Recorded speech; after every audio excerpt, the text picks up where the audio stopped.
Salve, salve! Esse é o Vem Pra Mesa, o podcast número 1 do mercado imobiliário. Eu sou o Sérgio Langer e hoje tenho o prazer em receber Marcelo Antoni, corretor de imóveis aqui em Portugal. Marcelo, Sérgio, finalmente, prazer. hein? Finalmente. Quero que você vir para Portugal para a gente conversar. Muito legal, estou aqui com o Marcelo Antoni, agora corretor de imóveis em Portugal. Então você que está nos acompanhando no YouTube, deixa o seu like, siga o nosso canal. Você que está no Spotify também, deixa a sua avaliação, siga no canal, se inscreva no canal, que toda semana tem um episódio novo para você. E Marcelo Antoni dispensa apresentações, um ator super reconhecido, premiado na TV, cinema, teatro. Marcelo, como é que você entrou no mercado imobiliário? Como é que você caiu no mercado imobiliário, escolheu o mercado imobiliário? Bom, primeiro, prazer estar aqui no seu podcast mais visto nesse segmento do mercado imobiliário. Estou no nicho certo para poder falar isso. Bom, é uma história um pouco longa, vou tentar resumir aqui, encurtar. Moro em Portugal já há 6 anos e meio, né? Vim aqui para fazer uma novela e nunca mais, confesso que eu fiz essa novela e nunca mais trabalhei nesse mercado aqui em Portugal. Fiz 2 trabalhos esporádicos no Brasil, um na HBO Max e outro na Amazon Prime, mas foram trabalhos pontuais, em 6 anos e meio é muito pouco, né? E eu sou uma pessoa que tem uma esposa que é muito empreendedora também, nós somos bastante empreendedores e gosto de uma vida pacata, confesso, gosto de não fazer nada, legal? Mas a vida não é feita disso, nós temos que correr atrás para poder focar a nossa vida e ter o nosso sustento. Nesse meio tempo de vida aqui em Portugal, nós acabamos tendo muitos conhecimentos, né? E fazendo muitas amizades. Eu conheci um amigo meu que tinha uma imobiliária muito pequena aqui e nessa minha vontade de conhecimento, eu sou uma pessoa muito curiosa, né? Eu tenho uma alma de jornalista também, enfim. Eu estava a fim de me diversificar, assim, de entrar em nichos diferentes. E eu conheci meu amigo com essa imobiliária pequena, eu conversando com ele sobre a minha, não digo medo, mas assim, uma apreensão de querer poder também fazer um dinheiro aqui em Portugal, sabe? Não depender do dinheiro que eu amealhei ao longo da minha carreira no Brasil. E como ele tinha essa imobiliária aqui em Portugal, no conversa vai, conversa vem, nós fizemos um deal, que foi o seguinte: eu queria conhecer, assim como se fosse um laboratório para um novo personagem de uma novela, eu pedi, com a anuência dele, de acompanhá-lo nos trabalhos dele, que era muito pouco, mas para mim era o suficiente. De visitar certos imóveis e tal, ver como é que era essa vida de corretagem. E foi assim que eu fiz. Nesse meio tempo que eu estava fazendo isso muito esporadicamente, uma amiga da minha mulher, falando com ela, perguntou de mim: e o Marcelo, como é que tá? O que ele tem feito?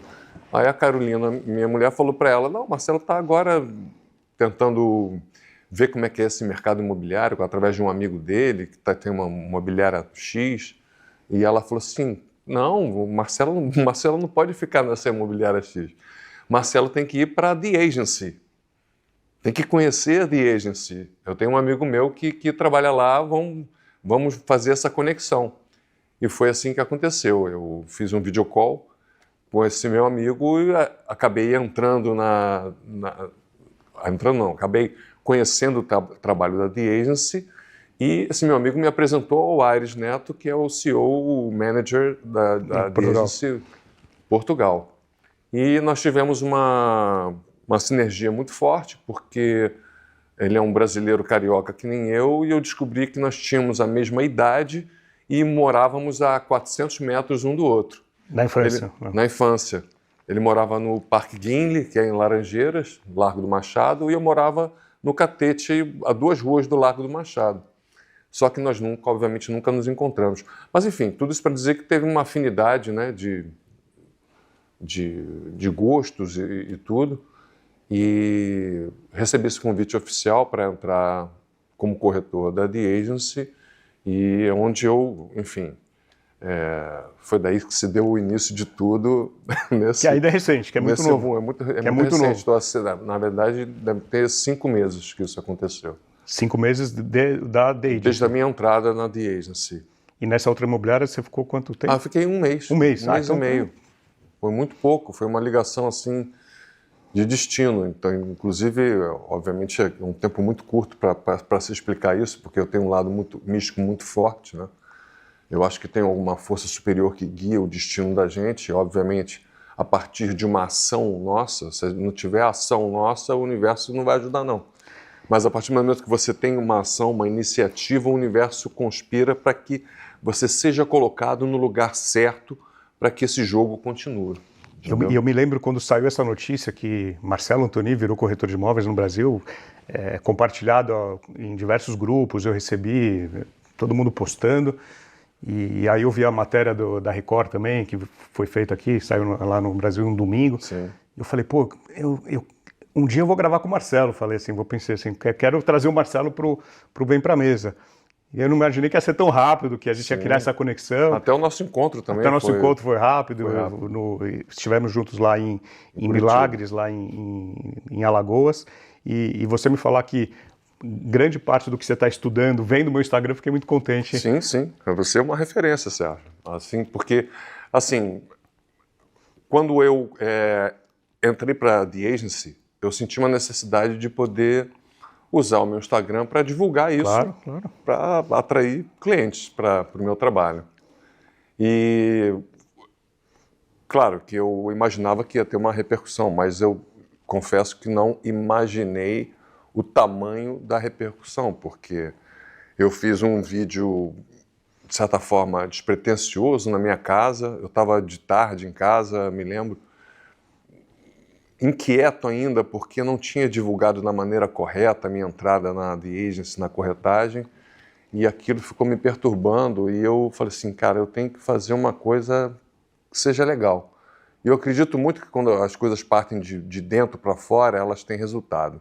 É o que eu falei, né? O universo conspira para que as coisas se encaixem da maneira que ela tem que ser.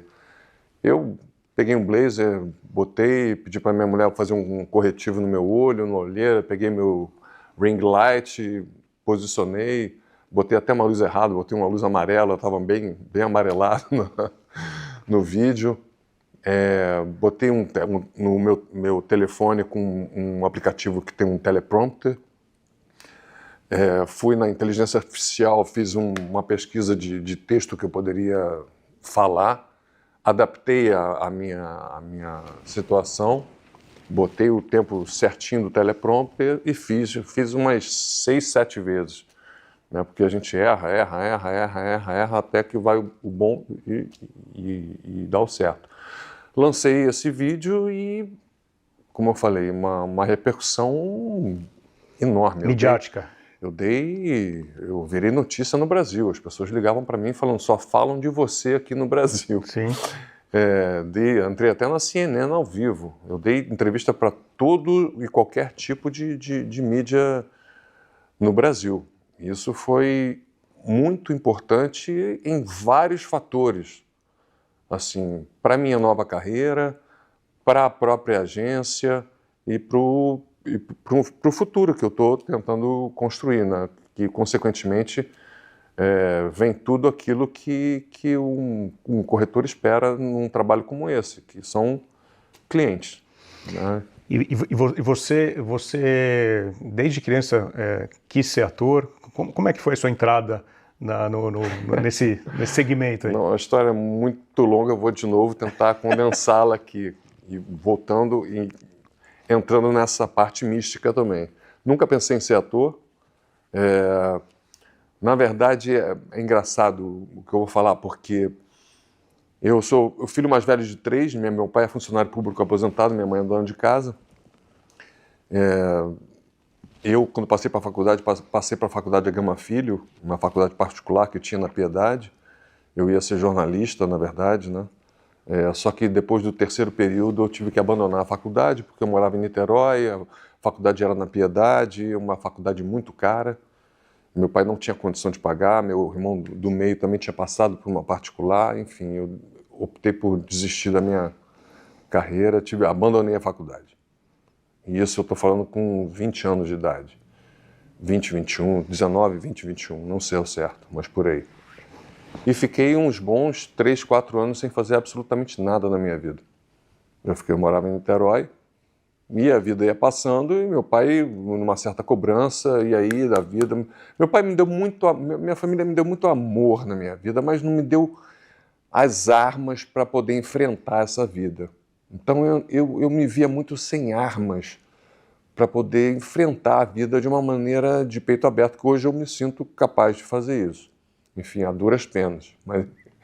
Mas enfim, naquela época, com 20, 21, 22, 23 anos, que era uma fase decisiva, eu pensava comigo mesmo, cara, eu vou ser o motorista de madame ou o caseiro de algum amigo com dinheiro. Era essa perspectiva que eu vislumbrava para mim. Porque eu não fazia nada, não tinha nenhuma especialidade, não tinha dinheiro para absolutamente nada. Tinha amigos que até tinham dinheiro, que tinham seus carros, e final de semana iam para as boates, e no domingo todos na praia, depois da noitada do sábado, eu falo, pô, fiquei com 3, fiquei com 2, bebi isso, bebi aquilo, meu carro, isso, aquilo. E eu só escutando, né, porque eu pegava carona para ir para a praia e pegava ônibus. Não tinha dinheiro nenhum. Eu pegava, para pegar R$5 da minha mãe para andar de condução era difícil, entendeu? E não tinha, como eu disse, essa motivação para poder correr atrás, né? Sempre muito fragilizado. Enfim, eu tinha esse panorama na minha vida.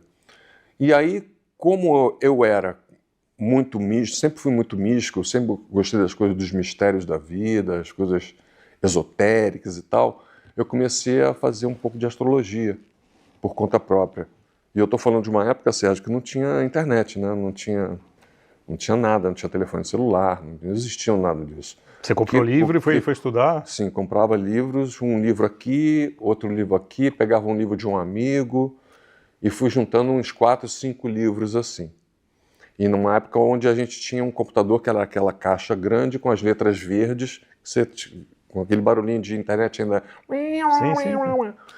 E aí eu comecei a me interessar por isso, gostei, comecei a ler, porque passa pela matemática, mas os livros também davam as questões já matemáticas prontas, era só associar uma coisa a outra. E eu me lembro que nasceu a filha de um amigo meu, eu falei, Zélie, que é o apelido dele, Zélie, me dá o horário da tua filha que ela nasceu. Eu já sabia o local, o horário, né? E era só fazer as contas lá. Você foi fazer o mapa. Fiz o mapa dela, não um mapa profundo, tá? Com trânsitos, não, nada disso. Só o básico, a posição dos planetas nas casas. Básico mesmo. Fiz o mapa e fiquei curioso para saber se eu tinha feito certo. Eu não sabia como. Aí eu vi que tinha um amigo tinha um programa de mapa astral com disquete, né, para botar. Fui na casa dele, botei os mesmos dados, botei o disquete, o resultado que deu no computador era idêntico ao que eu tinha feito manualmente com as minhas próprias contas. E eu falei, pô, cara, aquilo me deu uma sensação de... Achei o que eu quero fazer. Porra, cara, pô, não vou ser mais motorista de madame, não vou ser mais caseiro, vou viver de mapa astral, vou ser um astrólogo. Mas isso era anos 90 ou já anos 2000? Início dos anos 90, Tá. Final dos anos 80, início dos anos 90. 89, 90, 91, por aí. E aí eu me lembro que um aniversário meu, uma tia minha me deu, sabe quando ela dá presente com dinheiro assim, escondidinho, assim no canto? Me deu R$100 e eu pude comprar uma mesa de arquiteto, aquela mesa que inclina, sim, assim, sim. né? Uma mesa que era R$150, eu acho que me lembro. Aí eu comprei aquela mesa, me enfiei dentro do meu quarto, botei os livros de astrologia que eu tinha, comprei umas folhas, comprei um banco e me senti pronto para produzir alguma coisa na minha vida. Mas aí eu pensei assim, porra, tudo bem, eu vou fazer mapa aqui, vou estudar, começar a fazer, mas como é que eu vou pegar, hoje, fazendo correlação com o cliente, como é que eu vou conseguir clientes para fazer isso aqui? E aí eu fui nos classificados, né, no jornal. Quem é novo aqui não sabe, classificado é jornal é aquilo que vendia na banca, né? Aquela coisa de papel que vendia na banca, sujava o dedo, e que você via opções de várias coisas, de serviços, enfim. E eu vi que tinha um curso profissionalizante de astrologia, que era um curso fornecido profissional, o melhor do Brasil. Você se formava astrólogo em 4 anos de curso, mais 2 de mestrado. Em 6 anos Caramba. você saía... É um curso bem profundo, bem... Eu fiquei completamente assim, meu Deus, estou doido para fazer esse curso.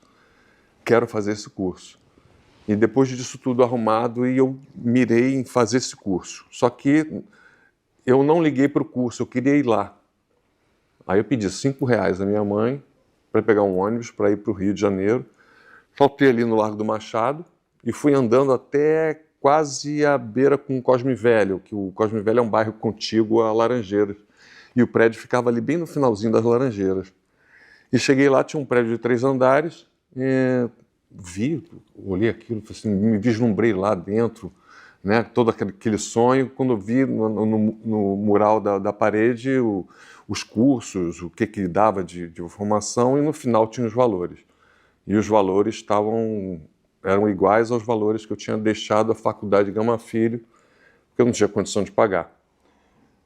Só para abrir um parênteses, meu pai, obviamente, falou, ele tinha um budget que ele podia dar para mim, mas que não, era pouco, mas que eu imaginava que pudesse ser o suficiente para poder pagar esse curso de astrologia, qual, para minha surpresa desagradável, não foi possível, porque o valor era igual ao da Gama Filho, e eu fiquei completamente desanimado e Não fez. Não fiz o curso e falei, bom, vou voltar para casa. Só que eu lembrei que eu tinha um amigo que estava fazendo curso de teatro na CAL. A CAL é a Casa das Artes Laranjeiras, que apesar de ser Casa das Artes Laranjeiras, era no Cosme Velho, que é do lado. E eu sabia que ele estava fazendo um curso lá e tinha carro para voltar para Niterói. E eu falei assim, pô, vou economizar R$2,50 e vou pedir essa carona a ele, enquanto ele está fazendo o curso dele, espero ele acabar o curso e volto. E fui para Cal, subi, nunca tinha ido lá, um lugar lindo, no meio da Mata Atlântica, no Cosme Velho.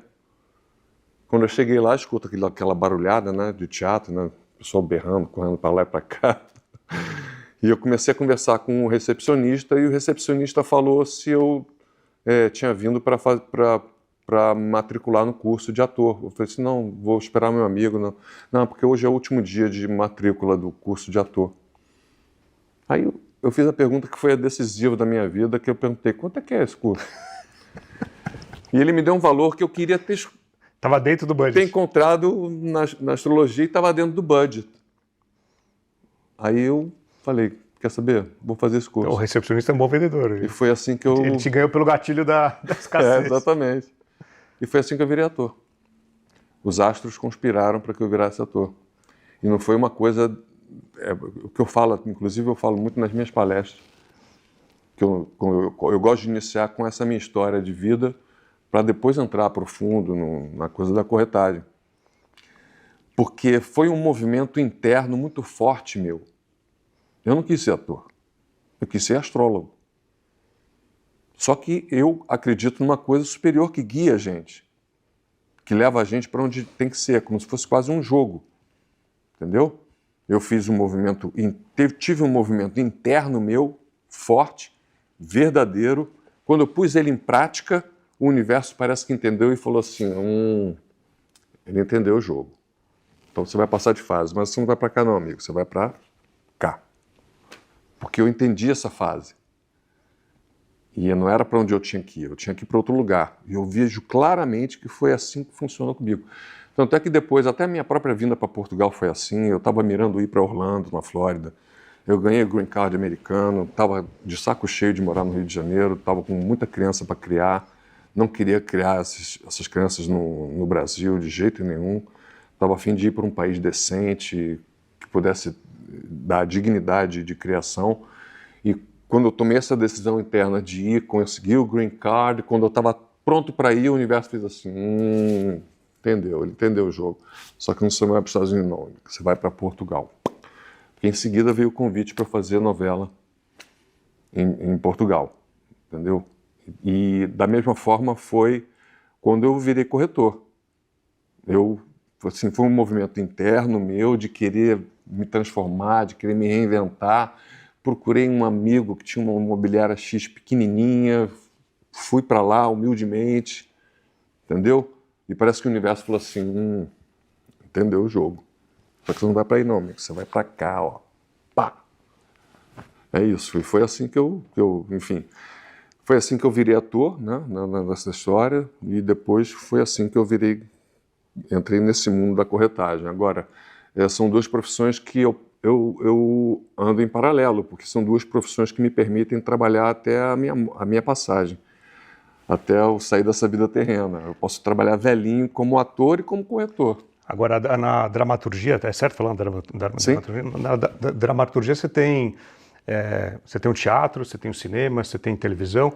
Muita gente acha que é só glamour, é só televisão, mas a maioria dos atores tem que começar lá de baixo. E aí eu faço até um paralelo com a corretagem. Muito corretor acha que não, vou entrar já no mercado de luxo, vou vender casa de milhões, mas não é assim, né? O que você pode comparar os dois? É que nem jogador de futebol, né? A maioria não ganha tudo aquilo. Eu quero ser o Neymar, quero ganhar milhões, mas não, é um universo talvez de 3% de 100.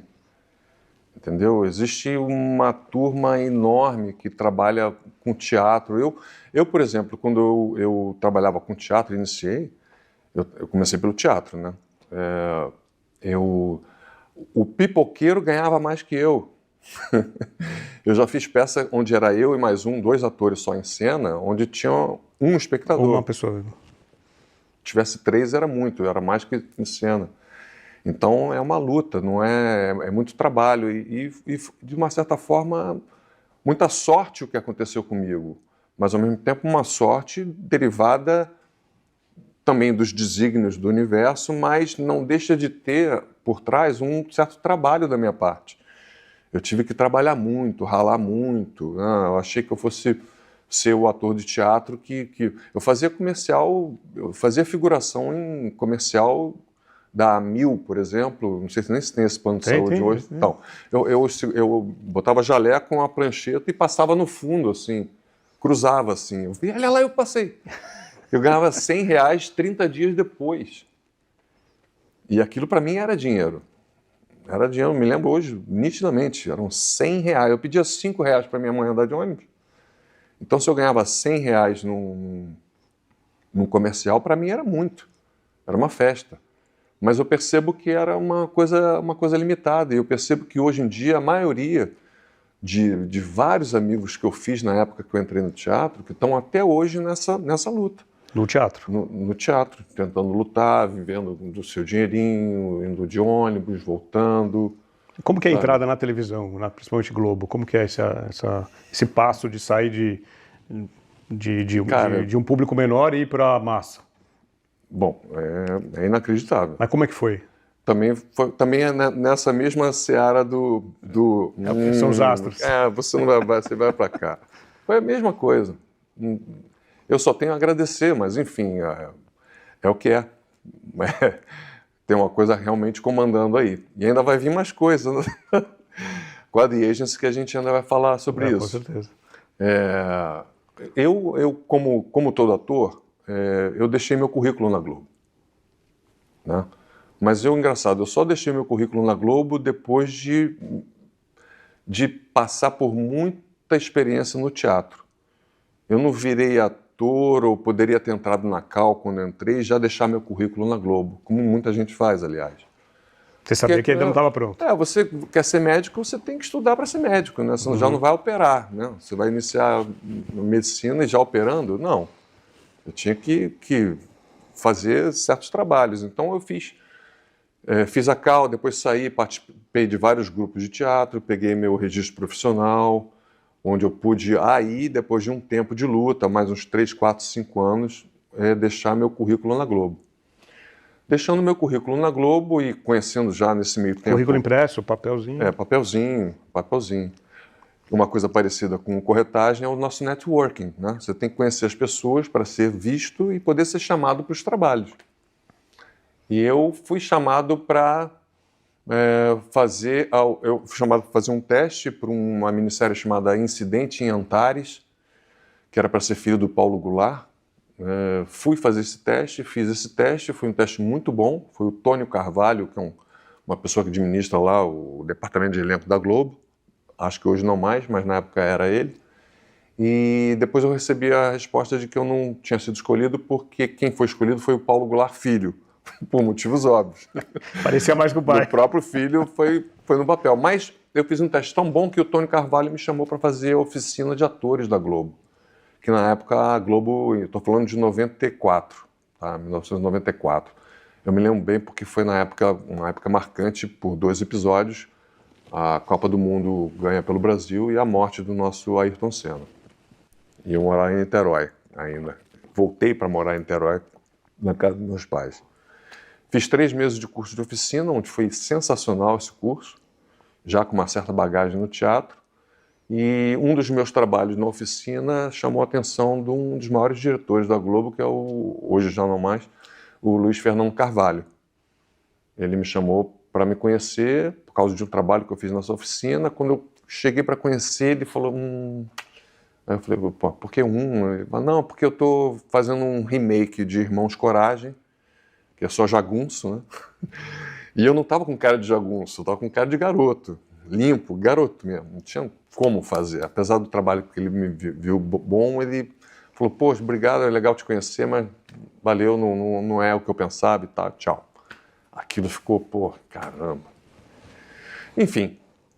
E aí, depois de um tempo, eu namorei uma garota que hoje é uma das grandes diretoras, aí já foi da Globo, já saiu, mas na época ela trabalhava no departamento de elenco. 2 anos depois desse episódio que eu relatei agora, da oficina, ela ligou para mim, trabalhando já no departamento de elenco, e falou para mim, Marcelo, e eu estava fazendo uma peça, essa peça de 2 atores, onde era uma peça de um autor inglês chamado Harold Pinter, onde eram 2 assassinos que ficavam num porão com um monta-cargas aqui. O monta-cargas é aquela que leva comida da cozinha para o sótão, e os dois bandidos ficavam aguardando chegar uma mensagem para a próxima missão de matar alguém, né? Através disso rolava um diálogo um pouco surreal entre o teatro do absurdo, né? Um diálogo bem surreal entre os dois enquanto eles estão esperando isso. E eu estava com uma cara já um pouco barbado, uma cara um pouco de bandido, uma pouca para dar, você que pode dar, imprimir isso. Mas essa minha ex-namorada, que a gente criou uma amizade depois, ligou para mim e falou assim, Marcelo, o Luiz Fernando Carvalho vai fazer uma novela de imigrantes italianos e ele vai ter uma reunião aqui, porque a Globo tinha ao lado da emissora, ali no Lopes Quintas, tinha umas casinhas que a Globo alugava para usar como departamento de elenco.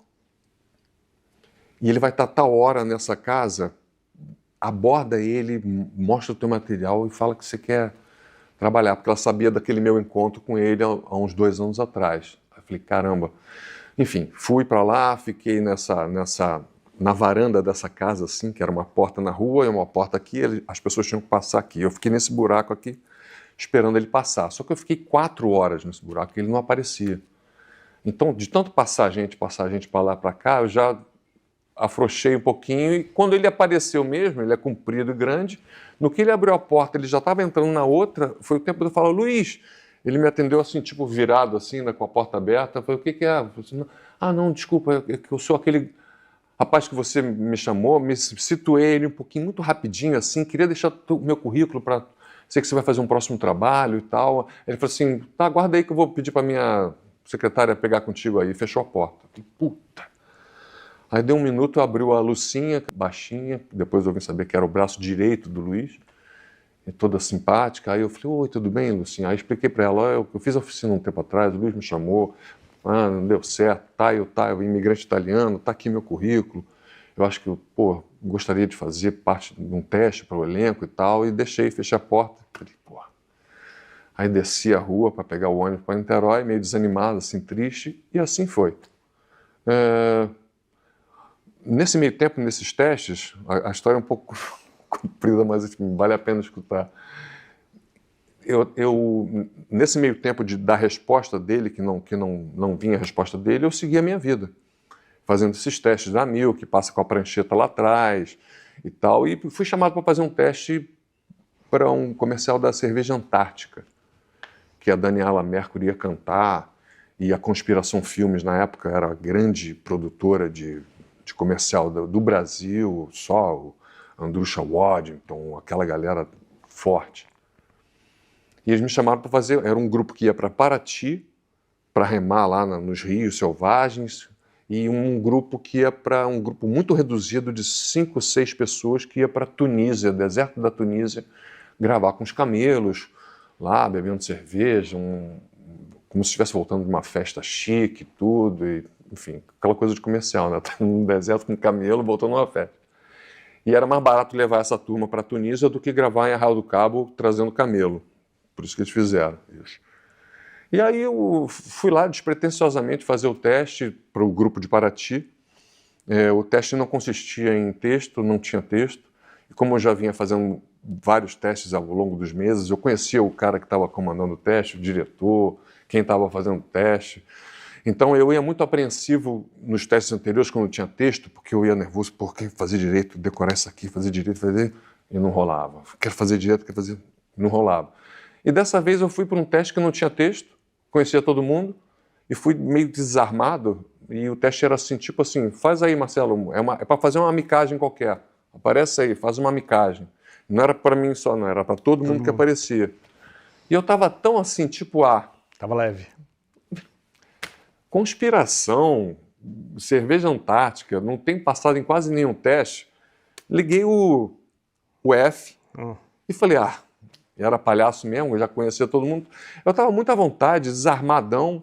Cheguei no meio da câmera e comecei a fazer minhas palhaçadas, fiz uma porção de palhaçada e fui embora.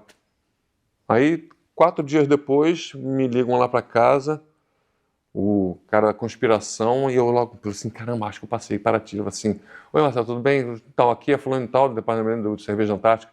Deixa eu fazer uma pergunta a você, você tem passaporte? Eu falei, passaporte? Ainda brinquei.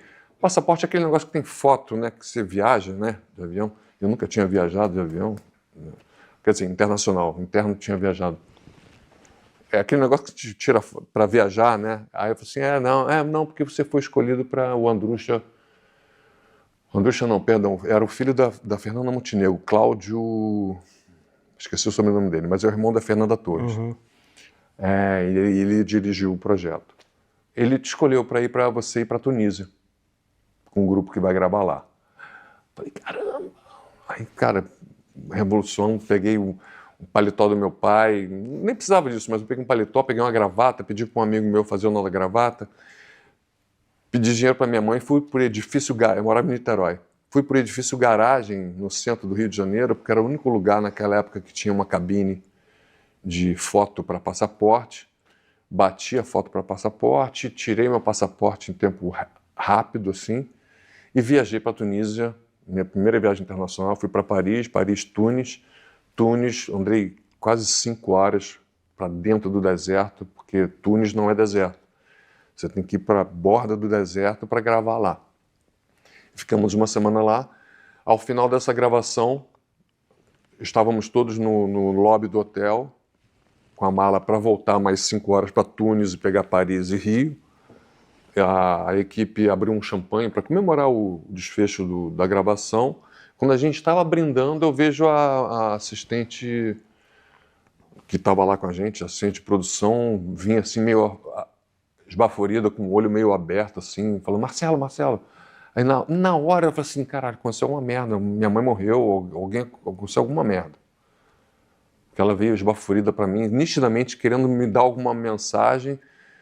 Eu fiquei em pânico na hora, mas foi muito rápido isso, porque em seguida ela falou assim, Marcelo, e naquela época era fax, né? Não tinha, o mais moderno era fax. Você ter um fax era uma situação. Enfim, só para ela chegou assim, Marcelo, chegou um fax da Rede Globo aqui para você. O Luiz Fernando Carvalho quer que você faça teste para 2 personagens para a próxima novela das 8. Aí ali eu falei, cara, a bola está no meu pé. Porque o cara quer que eu faça teste para 2 personagens, ou seja, ele quer que eu faça a novela. Ele só está em dúvida em saber qual personagem que eu faço. Fiquei muito agoniado, voltei, entrei em contato com eles, eles me deram, na realidade eles definiram, quando eu voltei eles já tinham definido que não eram 2 personagens, era só um. Eles me deram um texto para eu decorar e está na Herbert Richards, que era um estúdio que tinha ali na Tijuca. De dublagem? Não sei se ainda tem, de dublagem, mas era de gravação também. Uhum. Eu fui lá fazer esse teste. Quando eu entro para fazer o teste, fui até a Lavínia Vlasak também, que foi fazer um teste lá comigo. Ela acabou fazendo novela também, mas a segunda fase. Quando eu comecei a fazer o texto é esse, o Luiz Fernando falou assim, cara, não é esse texto que eu quero que você faça. Aí deu um esporro assim na produção, falou assim, cara, qual texto? Aí eu na hora tive um insight que é ali que eu ganhei ele mesmo. Eu falei assim, Luiz, mas qual era o texto? Era um brinde, meu personagem ia para a guerra, ele morria, ele fazia um brinde enorme, assim, um discurso que ele ia para a Itália, ele era pracinha brasileiro, enfim. Eu falei assim, me dá o texto agora, só me dá 20 minutos para eu decorar, para poder fazer. Aí ele falou assim, tudo bem, o professor me deu o texto, e eu pedi 20 minutos porque eu até hoje, meu método de decorar, todo mundo tem o seu, mas o meu é de escrever a próprio punho, eu desmembro aquele texto que está muito encavacado, eu boto ele em linhas mais... E até cola na escola era a mesma coisa, né? Eu fazia cola e só de fazer a cola eu já estudava. Então eu fiz o texto, sentei numa sala, fiquei lá escrevendo o texto, falei, caramba, um texto complicado no sentido da emoção, né? E aí eu me lembro que o Luiz Fernando abriu a porta assim, em 10 minutos, assim, ele abriu a porta para ver o que eu estava fazendo, eu falei assim, peraí, não, ele só queria conferir se eu estava realmente estudando, e estava. Aí mais 10 minutos depois eu falei assim, Luiz, bom, dentro do possível eu estou pronto, posso fazer esse teste.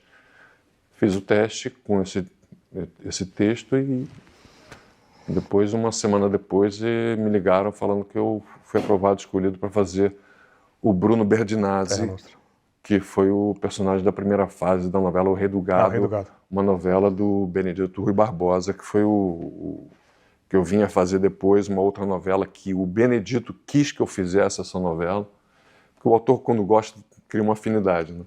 Que foi Terra Nostra depois, que eu fiz, da mesma autoria, mas com outra direção. E foi nesse dia que me ligaram para dizer que eu tinha sido aprovado para fazer Bruno Berdinazzi, novela das 8. Eu me lembro que eu vivia na casa de uma namorada minha, me lembro que estava chovendo na Gávea, na varanda, desliguei o telefone e fiquei literalmente de meia-noite às 4 da manhã sentado, vendo a chuva cair e tendo a certeza que a minha vida dali ela ia mudar totalmente, porque eu estava entrando no filé mignon. Se tivessem chegado para mim e falado assim, Marcelo, escolhe a melhor maneira que você quer para você estourar assim na televisão. Fazer um roteiro, né? Faz um roteiro aí. Seria isso. Você tem esse poder de fazer isso. Eu ia ficar 3 dias pensando, fazer o melhor roteiro e apresentar. Quero isso. A vida ia falar assim, não, o melhor roteiro é esse aqui. Que foi exatamente o que aconteceu comigo. E entre teatro, TV e cinema, o que você mais gostava de fazer? Cara, teatro é a arte do ator. A essência. É ator. Abriu a cortina, é você em cena. Não tem volta. Não tem volta, independente do que você ensaiou, do que você combinou, do que você fez. Não tem corte, não tem posso voltar de novo. Não tem, é você. É a arte do ator, é o teatro. Ali você tem... Tanto é que a origem das palmas ao final do espetáculo na Grécia é para você justamente fazer com que você saia dessa catarse que você está incorporado na Grécia Antiga, com um personagem incorporado, e ao final as pessoas batem palma efusivamente para você poder desligar e despertar daquilo ali e poder... Acabou. Acabou. Agora sou eu, poxa, obrigado. Caramba, é quase um médium incorporado, né? Isso. Agora, cinema é arte para mim do diretor. É ele que comanda ali, você pode gravar 30 cenas, mas ele, na hora da edição, é ele que vai falar, não, essas 7 cenas que ele fez não vão pro ar não, porque na minha montagem melhor é isso aqui. E às vezes ele joga fora 7 cenas que você fez com tão empenho, demorou dias ali com a produção fazendo e aquilo não vai pro ar. É um dinheiro gasto pela produção à toa, sabe? Mas é a arte do diretor. Televisão, para mim, já é uma arte também do diretor, mas é mais do editor. Ele está lá na suíte, cortando 4 televisões, são 4 câmeras que estão lá, e ele está cortando, falou, botou aqui, cortou para cá, cortou para lá, cortou para lá. Então, essa é a arte mais para mim do editor. Mas, se você perguntar, eu acho que está dentro da sua pergunta também, qual o melhor meio para eu poder fazer o meu trabalho, eu te respondo simplesmente o que tem a melhor história para contar.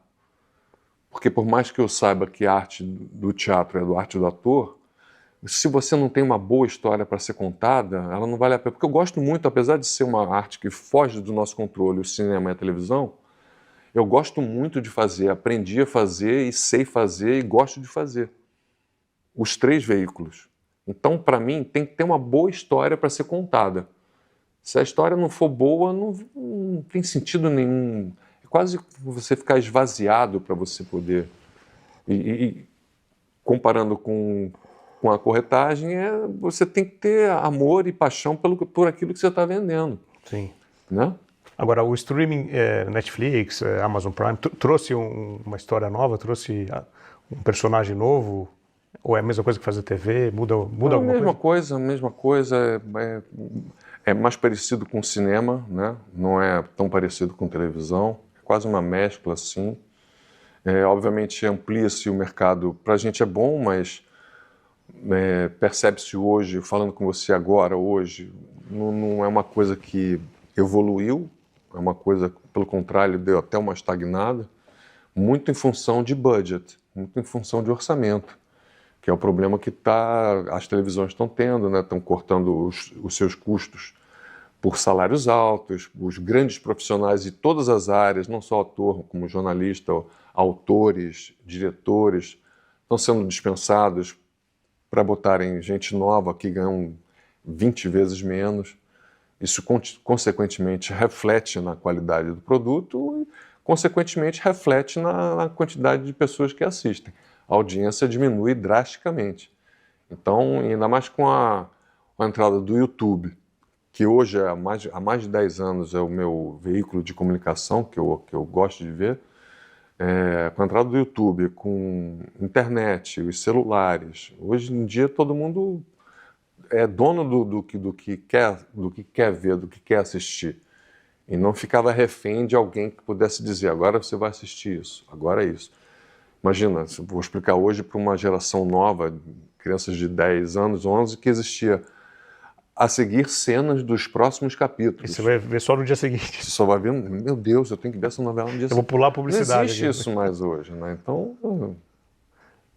Agora, trazendo para o mercado imobiliário, o que você está há pouco tempo, poucos meses no mercado imobiliário, mas o que você traz da TV, do teatro, do cinema, que você consegue usar no seu atendimento, numa negociação, numa apresentação de um imóvel? Sérgio, é a relação humana.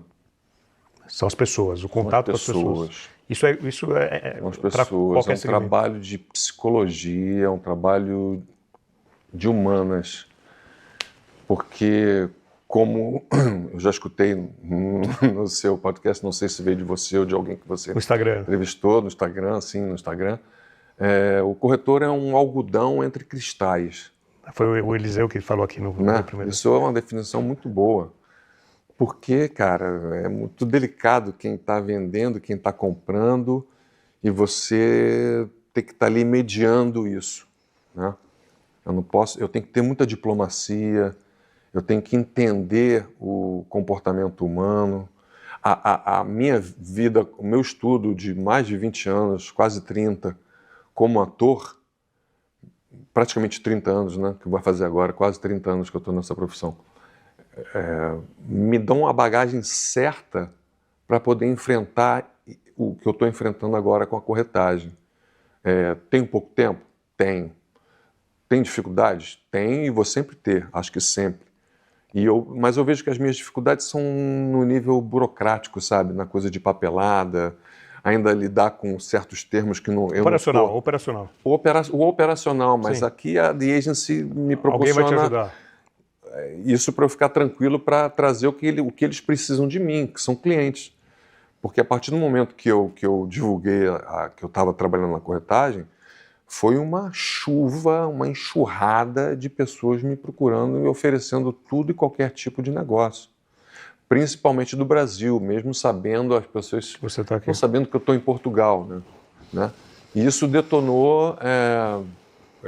Bom, eu já fugi da tua pergunta, mas eu quero ficar ainda dentro dela. Essa coisa de ser algodão entre cristais, eu percebo que o corretor ele não está vendendo imóvel, ele está vendendo sonhos. Sabe, eu já fui o cliente, né, durante vários anos. Estou aqui em Portugal há 6 anos, eu estou na 3ª casa alugada, ainda não tenho ela minha, mas eu tive que lidar com corretagem para achar essas casas. E aí eu percebo que envolve você ser honesto, sabe, com o seu cliente. Eu prefiro um corretor honesto e verdadeiro do que um que queira só vender o imóvel por vender. Sabe, é quase que nem vendedor de loja, senta para ver uma roupa e o vendedor está lá do outro lado. Oi, deixa eu ficar à vontade para... Sabe, o vendedor tem que ter esse feeling de saber se o comprador precisa... De porque ajuda, tem comprador que precisa de ajuda, sim, precisa ter aquela pessoa do lado, quase uma babá. E tem comprador que não quer ver o corretor, mas que no primeiro telefonema o corretor está atento para atendê-lo. Então você tem que ter essa leitura, e para ter essa leitura você tem que ter um conhecimento humano, né? Então isso eu percebo que eu tenho esse feeling para poder trabalhar. Então, não, eu acho que é basicamente isso. Tem vários fatores também intrínsecos a isso que eu venho aprendendo, venho acumulando com erros e acertos, observando os corretores daqui, como eu falei, eu sou muito curioso, eu sempre pergunto o que pode dar certo, o que não pode dar certo, ter mais intimidade com o vocabulário da corretagem, players, leads, CMI, CP, promessa de compra e venda, contrato de promessa de compra e CPCV, né? Então, você vê, isso aí ainda tem tá estudando. que ter uma... Eu sei o que é, mas ainda não tenho essa intimidade de sair pelo... Eu tenho ainda que pensar se eu estou falando certo tal termo. Mas, como eu falei, o meu papel aqui, que eu acho que, entrando, a The Agency é uma empresa midiática, eu sou midiático, foi uma simbiose que aconteceu, eu entendo o meu papel na empresa, a empresa entende o meu papel aqui, e juntando, eu acho que a tendência é só eu crescer muito e a agência também, consequentemente, e todos os corretores, porque uma coisa que eu sempre pensei antes de ser corretor é a coisa de ser da parceria, que aqui funciona. Essa coisa de só, eu vou vender no pleno, querendo o comprador e o vendedor e vou pegar a percentagem inteira. Não, é assim, vamos fazer parceria, vamos vender. Vendeu, Próximo. 8. Próximo. Todo mundo ganha dinheiro. O fluxo tem que acontecer. Eu percebo que aqui tem que ter o fluxo. Se não tiver o fluxo, ficar retendo, vira uma represa, só acumulando. Então, e a partir desse vídeo que eu fiz e tudo, que estourou até a possibilidade da expansão da The Agency global, que ela vem acontecendo aos poucos, Barcelona, a empresa está começando a se infiltrar de uma maneira muito voraz assim. E tem uma grande possibilidade, um projeto que eu estou estudando com carinho, estamos estudando com carinho, Brasil, da gente atacar a nossa terra, que é um mercado vultoso, né? Então, sim. Em breve podemos ter novidades aí no Brasil. Com certeza teremos novidades, e novidades talvez tão maiores que eu nem tenha dimensão ainda do que vai acontecer. Porque a partir do momento que eu tive essa divulgação, que eu entrei no mundo da corretagem, o que aconteceu, só para resumir, eu tive muita mídia com relação a isso. E isso chegou nos ouvidos do Maurício Mansky, que é o CEO, o fundador da The Agency. E o meu CEO aqui em Portugal é muito amigo do Maurício Aires. E eles conversaram, o Maurício quis saber do Quem é esse Aires, cara? What's going on, man? O que está acontecendo aí no Brasil? Quem é esse cara? E o Aires explicou quem eu era, a situação que estava acontecendo, e isso detonou uma ideia que eles já tinham, já em embrião, de expandir o The Agency para o Brasil, só que com essa repercussão se tornou uma ideia de que isso fosse antecipado e precisando ser colocado em prática o mais rápido possível. E é isso que nós estamos estudando para que isso realmente Foi quando a gente se conheceu em Curitiba. aconteça. Foi quando nós, Você pagou um café. eu paguei um café a você, Reais. está me devendo um café. Vou te pagar um café em Portugal. Então, nós fizemos essa viagem ao Brasil, eu e Aires, para conhecer os investidores no Brasil e, inclusive, nós conhecemos você, Sérgio, porque foi indicação do Maurício Mansky. O Maurício Mansky falou, vocês têm que procurar o Sérgio Langer para conversar. E foi o que aconteceu, nós procuramos, aconteceu uma sinergia muito boa. Você é um cara que está completamente antenado nesse mercado, que é o nosso target. E daí vão nascer esses frutos aí que eu me remeto até à minha infância, quando eu comia manga no pé da mangueira, assim, que eu não aguentava mais comer manga, que era muita manga caindo. E nada é por acaso, né? Eu moro em São Paulo, eu estava em Curitiba, quando eu falei com o Aires, vocês estavam chegando em Curitiba, e nada é por acaso. Né? Exatamente. Você não era de lá, você estava lá por um acaso, nós também estávamos por um acaso, ligamos e fizemos uma conversa despretensiosa, né? Sim. Num café que a gente nem sabia onde é que... Vamos ver o que estava tem. Fechado, fomos em outro, né? Aquele ali. Sentamos, tomamos o café e dali demos o start de coisas que vão acontecer aqui, que vão ser grandiosas, eu tenho certeza disso. Agora, você tem uma paixão por arquitetura, por design, como que isso te ajuda no mercado de luxo, no mercado imobiliário? Eu sou bem detalhista nesse sentido, eu tenho um muito bom gosto, a arquitetura, o design, em todos os sentidos, em toda a área esportiva. Adoro a Fórmula 1, eu gosto de ver o design de um novo carro sendo elaborado, por exemplo. Os projetos dos novos prédios que eu tenho conhecido aqui no Brasil, agora com essa nova febre que está tendo, né, das construtoras, incorporadoras se associarem aos brandings, né, brand residence, as marcas, né? As marcas, né? Isso aí também é outra coisa que está me fascinando, sabe? Um prédio da Lamborghini. Você tem que ir para Dubai com a gente. Estou louco para ir. Dubai só tem isso. Com certeza. Nossa, e agora? Camboriú agora. Sim, também, Camboriú. Com esse prédio do Sena Tower que vai lançar lá, inacreditável esse projeto, bizarro. Enfim, é daí para mais. Mas a gente está entrando num mundo realmente que vai explodir. Agora, você falou em alguma entrevista que eu li, que a transação imobiliária é muito mais só do que uma transação, é algo emocional. O que você pode falar sobre isso aí? É o que eu falei, nós vendemos sonhos. Né? Nós vendemos sonhos. As pessoas... porque eu não vou negar que estou nesse mercado para ganhar dinheiro. Claro. Nós estamos nesse mercado para ganhar dinheiro. E é hipócrita falar que isso aí é inegável. Seria hipocrisia da minha parte falar que não. Queremos vender um sonho. E queremos sim.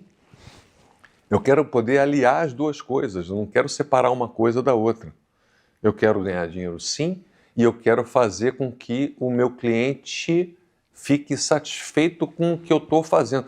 Eu acho que não existe... Da mesma forma que eu tinha uma satisfação, para se gravar novela, Sérgio, é uma coisa muito estafante, assim. São 10 meses de você ir ao estúdio todo dia, gravar 30 cenas todo dia. E às vezes falando a mesma coisa. Em 30 textos falando a mesma coisa. Mas existia para mim, e eu estava lá para ganhar dinheiro, mas eu também gostava de transmitir a minha emoção para aquele personagem, para que ele atingisse quem está assistindo. E hoje eu colho esses frutos aqui. Eu moro distante do meu país, mas eu sou totalmente aqui reconhecido pelos trabalhos que eu construí ao longo da minha carreira.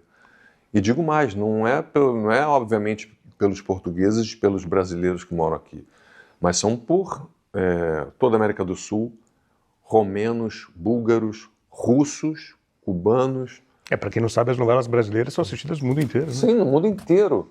E eu vou te dizer mais, nessa fase que eu estava trabalhando com esse meu amigo, que tinha Imobiliária X, nós fomos eu fui acompanhá-lo, claro, sem dar pitaco nenhum, só observando como um grande laboratório. Ele levou um cliente americano numa propriedade, um apartamento em Lisboa, de uma russa.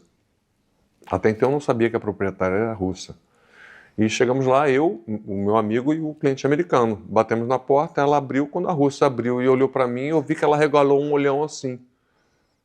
E eu, obviamente, macaco velho, percebi que ela tinha me reconhecido. Porque eu sabia que na Rússia eu sou muito reconhecido. Eu já bati então você fala russo? Não, só spasiba, que é obrigado. Mas na dublagem você já falou, alguém falou russo por você. Só sei que eu sei quando a coisa fica russa ou não. Isso eu sei. Нет? Não, parusco não. Нет. Só spasiba. Enfim, a visita foi feita e ao final, quando estávamos saindo, o americano não entendeu nada, porque a rua... o americano também não... Eu sabia que eu estava ali como espectador assistente do corretor, que ele tinha contratado. Até aí nada. Então era o assistente do corretor, ou seja, não era nada para o americano. Influenciou em alguma coisa. E quando eu estava saindo, a russa falou assim, posso tirar uma foto com você? Em inglês, tá? Posso tirar uma foto com você? Nossa, adoro seu trabalho e tal. E bateu uma foto comigo. O americano não entende absolutamente nada, sabe? Então isso tudo. Essa situação eu contei só para explicar de quão gratificante é você ser reconhecido pelo seu trabalho, né? Isso, de certa forma, e obviamente ajuda muito no trabalho que eu estou fazendo aqui. E pode te atrapalhar em alguma coisa ou não? Você vê mais portas abrindo do que se fechando? Vejo mais portas abrindo do que fechando, sim. Fechando, talvez, não. Pode ser até que aconteça alguma situação, mas não, graças a Deus ainda não vi a porta se fechar por esse motivo, não. A tendência é só realmente as portas uma aceitação positiva. Se abrirem. A aceitação positiva, mesmo que no início, quando eu fiz o anúncio que eu virei corretor, uma certa tendência dessa imprensa que tenta desvalorizar ou qualquer coisa, e foi uma coisa óbvia que não grudou em mim, ao contrário, foi um movimento contrário do que certas pessoas da empresa tentaram me diminuir, de falar que agora o ator da Rede Globo virou corretor de imóveis, né? Como se isso fosse demérito, mas ao contrário, porque eu percebi que os corretores... Eu virei tipo um ídolo dos corretores no Brasil. Da mesma forma que... Sim, com certeza. Sim, porque de uma certa... Você eu levanto a bandeira, claro, né? Claro. Agora me vejo representado, sim. Porque eu fiz uma novela, por exemplo, que foi Senhora do Destino, onde era um maître, um sommelier, né? E eu estou falando de 2002, se eu não me engano, 2004. Eu era um maître sommelier e eu me lembro que até hoje eu entro num restaurante, o maître e o garçom me atendem falando, olha o viriato aí. Porque era o nome do personagem. Tinha levantado a bandeira dos garçons, sommeliers, maîtres de todos os restaurantes do Brasil. Se sentem representados. Né?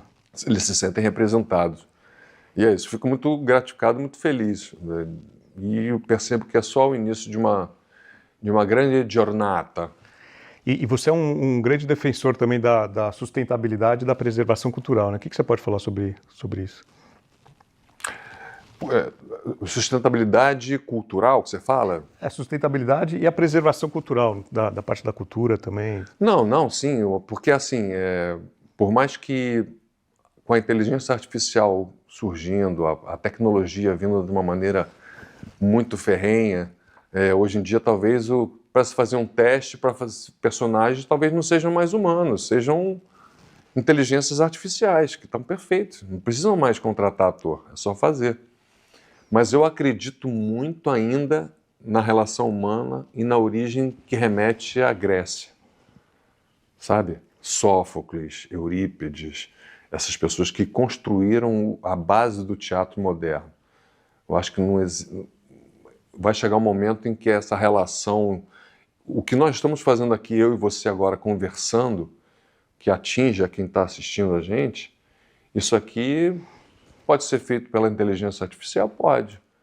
Mas não, o que vale aqui para mim é a emoção, você criar uma emoção não pré-estabelecida, criada aqui agora, de um sentimento que venha. Isso eu acho que a inteligência artificial não faz. Isso vem de um ser humano, sabe? Da vontade do ser humano. Então eu acredito não só na parte cultural, mas fazendo um paralelo com a imobiliária, também essa coisa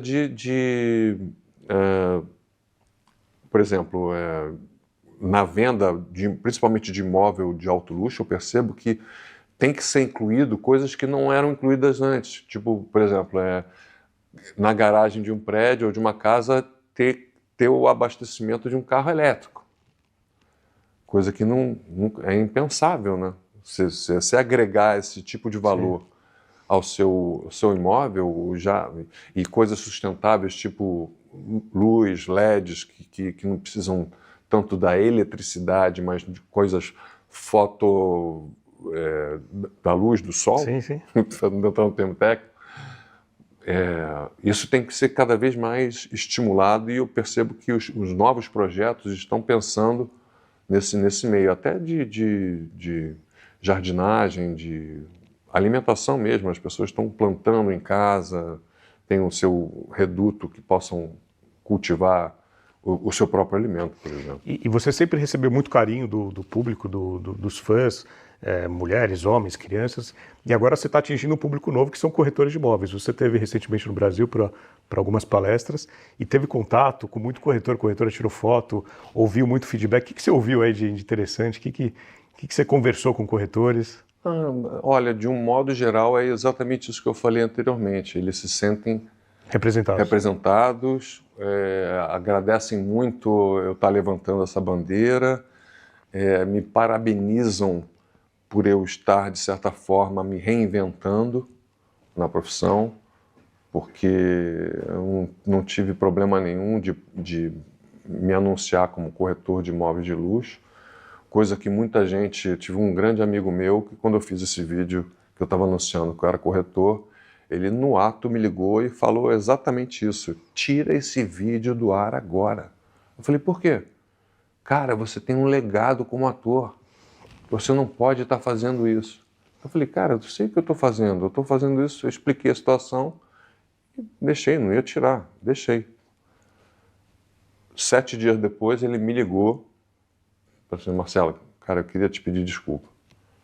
Queria te pedir desculpa porque eu não imaginei que o Brasil inteiro falando de mim, era exatamente o que eu queria, eu sabia o que eu estava fazendo.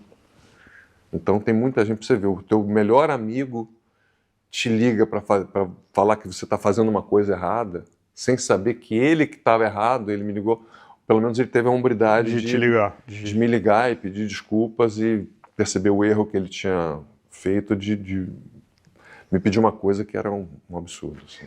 E projetando o futuro, o que você imagina nos próximos anos? Você está para completar 60 anos, né? Em janeiro eu faço 60 anos. Você não parece 60 anos, né?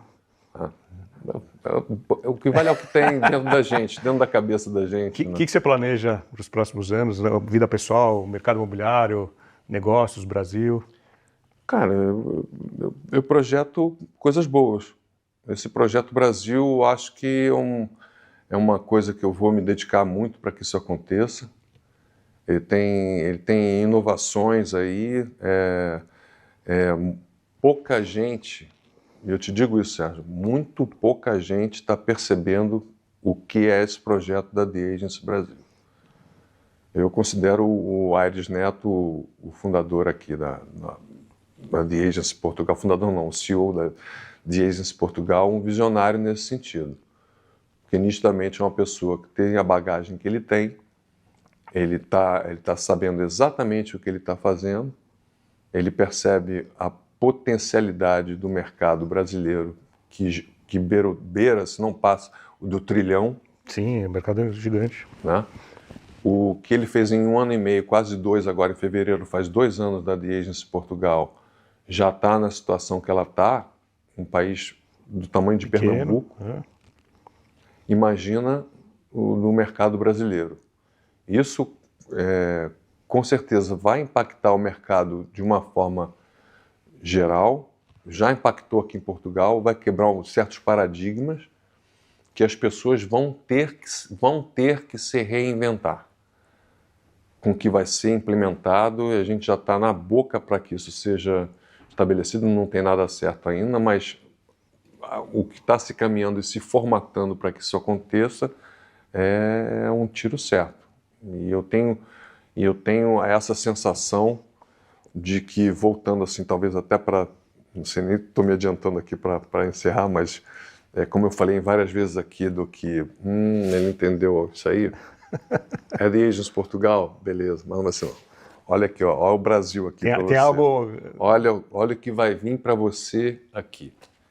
Então é nisso que eu estou me fiando e me sinto participando de um evento histórico que vai acontecer e mudar o mercado de uma maneira muito, assim, é como se já tivesse dado a largada, a gente já está com o carro na pista e as pessoas ainda, quando se tocarem, que tem que pegar esse mesmo carro e entrar na pista, a gente já deu 2, 3 voltas na pista. vai ser difícil pegar. Vai ser difícil pegar. Mas eu digo, vai ser difícil pegar sim, mas torço para que isso aconteça, torço para que eles peguem seu carro e vão para a pista também, porque dentro da filosofia da The Agency não é uma coisa assim, eu quero ser... Não, a concorrência ela é necessária. Claro. A concorrência é necessária para que a gente se aprimore e cresça cada vez mais. Muito bom, Marcelo, estamos chegando ao final do nosso episódio, quero te agradecer, Eu que agradeço. Te parabenizar. Vi muita novela do Marcelo, não é porque eu vi a novela hoje, já há alguns anos não vejo novela, mas quando você falou da parte esotérica, a minha mãe, acho que antes dessa época, ela já estudava astrologia. Olha. Minha mãe fez muito mapa astral, estudou numerologia, depois cabala. Depois a gente vai fazer um vídeo para ela aqui. Ela vai gostar de saber que você tem essa ligação com o lado esotérico. E falar, me sinto muito feliz de estar aqui do lado de vocês aqui e nesse projeto grande aí que vamos construir. Estamos construindo ainda. Estamos construindo. Estamos nos alicerces aí para o Brasil. Então, obrigado. Eu acho que assim, para você ir longe, para você tocar os céus, você tem que ter raízes tão profundas que toquem os infernos, entendeu? E eu, nessa minha construção aqui, quando eu falo, muita gente pergunta assim, e aí, Marcelo, tá vendendo muito? Eu falo assim, calma, vamos de tijolinho a tijolinho. Eu me sinto construindo uma base. Eu não estou querendo construir o prédio já, não quero estar no 27º andar, não, eu estou construindo a base. Porque quando essa base estiver muito sólida, o prédio vai subir de uma maneira simples e natural, fácil. Muito bom. Bom, é isso. Instagram, seu Marcelo? @Marcelo Antoni, _oficial. Marcelo com 2 L's. Marcelo Antoni com 2 L's, sem o H no Antoni, com Y no final. Underline oficial. Vou deixar marcado aqui o Instagram do Marcelo aqui nos comentários. Você que está no YouTube, deixa seu comentário aqui, deixa o seu like. O Marcelo depois vai entrar para ler os comentários aqui no YouTube. Se você viu a novela do Marcelo, se você está acompanhando essa trajetória dele no mercado imobiliário, você que está no Spotify, deixa sua avaliação para a gente, é importante, siga o nosso canal e semana que vem tem mais. Obrigado, tchau.